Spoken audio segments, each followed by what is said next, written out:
Quick Tips is brought to you by Domain.com. Framing your shot can be tough when doing one-man band style run and gun shooting, but there are a few tricks that you can do to help nail your shot in post-production.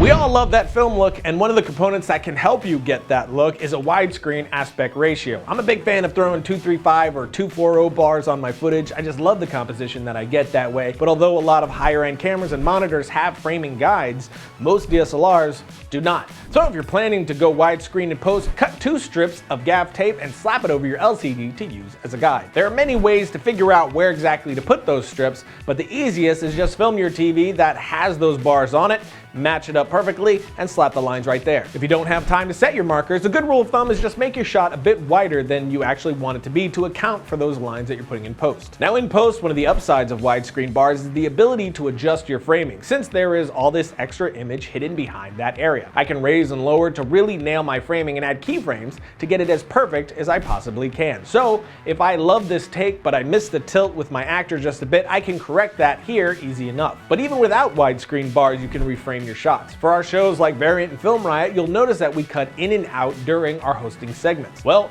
we don't shoot with 2 cameras. Instead, we just scale our image up in post from 100% to about 125%, reframing how we want, and there you go. So now you can cut around to add interest and hide edits. Of course, you are losing quality this way. The lower quality cam you have, the more difficult this is going to be to do without being noticeable. Unless, of course, you shoot at a higher resolution than you plan to deliver. I shot my short film Proximity in 4K, but I edited in regular old 1080 since I was going straight to YouTube. But editing 4K footage in a 1080 timeline gave me the ability to really refine my shots without losing any quality at all. This was especially helpful with all the running shots. Since this was such a short and intense schedule, it was a lot more about just making sure we got everything we needed than it was about perfecting any in particular shot. So now in post, I have a lot of room to make those adjustments or even turn a medium shot into a close-up. So remember to adjust the framing if you need to. Don't just slap the widescreen bars on there and call it done. And of course, I want to thank our sponsor, Domain.com, because no domain extension will help you tell your story like a .com or .net domain name. Domain.com is reliable and affordable and easy to use. Save 15% off your comms and nets at Domain.com with the coupon code QUICKTIPS, because when you think domain name, think Domain.com. But that is it